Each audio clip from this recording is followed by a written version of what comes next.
Imagine if tomorrow the grid simply stopped. Cars stall on the highways, communication networks freeze, and cities fade to black.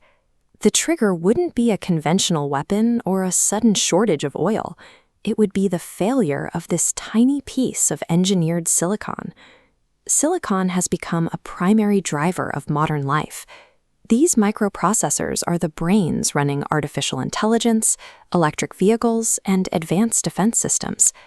This reliance has turned the semiconductor market into a central arena for international competition, where a nation's influence is increasingly tied to its access to these components. We often assume that massive economies, like the United States or China, build their own advanced technology entirely from the ground up. In reality, the modern world depends on a fragmented, interdependent supply chain, a structure that has created a significant technological vulnerability. The system relies on three distinct choke points. The first is design. The United States maintains a significant lead in the blueprints and the complex software required to map out a chip's architecture. To print those designs, manufacturers rely on extreme ultraviolet lithography systems, built by exactly one Dutch company, ASML, using German optics. A single machine costs $150 million and operates with atomic precision, creating an immense barrier to entry. But even with American designs and European machines, someone must manage the physical manufacturing. That brings us to the third choke point. Roughly 92% of the world's most capable microprocessors are manufactured on a single island, Taiwan. Inside facilities like those run by TSMC, the manufacturing environment is hyper-specialized. These fabrication plants, or fabs, are vastly more complex than traditional factories and almost impossible to replicate quickly. Because this entire ecosystem is localized into a few specific geographic points, a disruption at any single node instantly halts global technology production.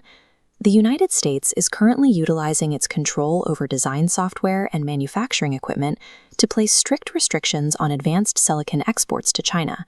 The Pentagon frames these advanced chips as essential defense components, viewing the embargo as a necessary measure to protect national security.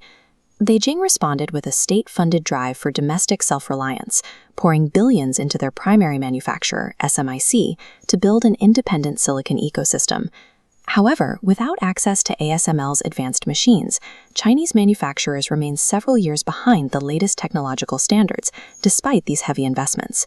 To bridge this gap, Beijing has intensified its focus on Taiwan, leading to increased military posturing in the region.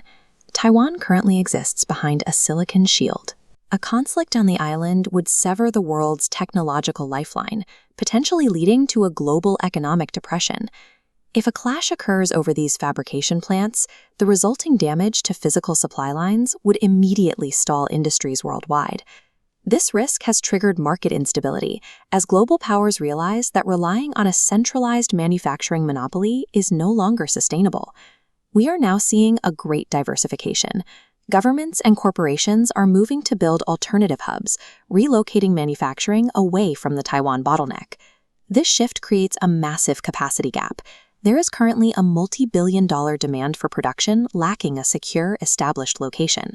The current instability has created a significant window for emerging tech nations to capture this demand and build their own manufacturing infrastructure. India is a lead candidate to absorb this overflow. The country already has a large pool of engineers, providing the specialized talent needed to support a domestic chip industry.